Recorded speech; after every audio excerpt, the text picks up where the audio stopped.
Now, this narrative of Moses aligns with the narrative of Joseph. Why is this? Well, both prophetic accounts set the expectation for the Messiah's journey among us. Why did Joseph and Moses have to go through difficult journeys? How does the fulfillment of the narrative of Moses correlate to the histories of the Honorable Elijah Muhammad and the Honorable Louis Farrakhan? Since these narratives never happened historically, and their prophecies to unfold upon the coming of Allah and the raising of his Messiah, where do these narratives fit in the fulfillment, in their fulfillment in the lives of the Honorable Elijah Muhammad and the Honorable Louis Farrakhan? Now, according to what we know of the history of the lost foundation of Islam, both men, the Honorable Elijah Muhammad and the Honorable Louis Farrakhan, were nurtured by their respective teachers. And then when their teachers departed, the hypocrisy that was already among the so-called registered membership, or not so-called, the registered membership of the lost foundation of Islam broke loose, and their lives were threatened by some of those who had once cheered them, yet hated them in secret. As a result, both were sent into exile, then eventually returned to rebuild the work of their teachers. In this case, Master Fard Muhammad, the Honorable Elijah Muhammad, built his work. And of course, the Honorable Louis Farrakhan, his rise in 1977 to rebuild the work of his teacher, the Honorable Elijah Muhammad. This shows that their being cast out from among the hypocrites after their teachers departed from them was part of the process of their development into the quality of divine leadership that Allah desired and required of them. Now, although they were exiled, they never adopted the ways of Pharaoh. They never suckled from Pharaoh. And that's what is meant by suckled. When Warif Deen Muhammad claimed the leadership of the lost foundation of Islam in 1975 after the departure of his father, the Honorable Elijah Muhammad, the Honorable Louis Farrakhan continued to support Warif Deen Muhammad, his leadership, until Warif Deen Muhammad began to vilify and condemn his father. Now, this is found in the Holy Quran.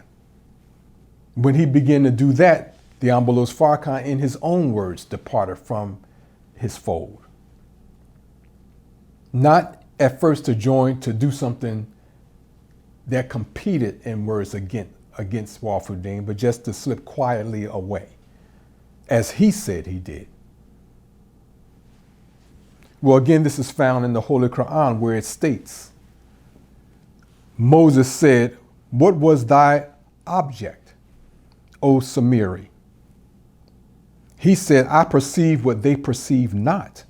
So I took a handful from the footprints of the messenger. Then I cast it away. Thus did my soul embellish it to me." So gradually, a major component of Warif Deen Muhammad's new doctrine was established on the condemnation of the Honorable Elijah Muhammad, which, and according to this verse, you start where the person leaves off, then you gradually change. And now, in order for some people to, make them own selves known, or to have some independence of what was in front of them, they have to begin to debase those whose foundation they stand on.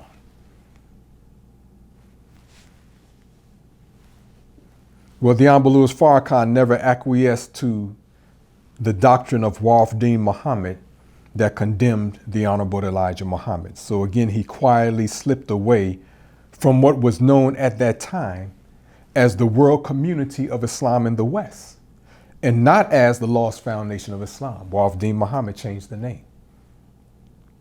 So Warif Deen Muhammad cast away both central hallmarks. He cast away the teachings of the Honorable Elijah Muhammad, and he discarded the concept of the lost foundation of Islam.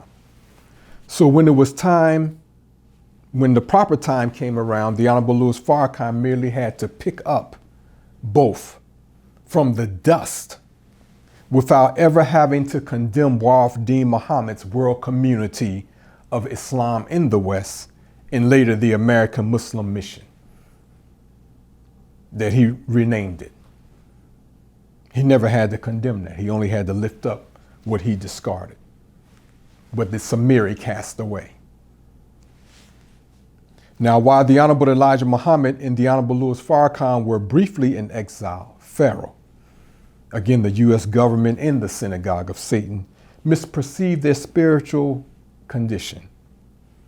The United States government thought that they had given up their divine mission because hypocrisy ran them out, that they took their bat and ball and went home.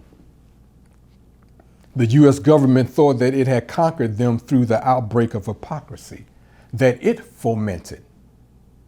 So the government did not think it was necessary to pursue their depths, not that Allah would have permitted the U.S. government to kill them anyway. The synagogue of Satan nonetheless saw their exiles or their exile as a benefit to it. Yet these demons continued to watch them carefully.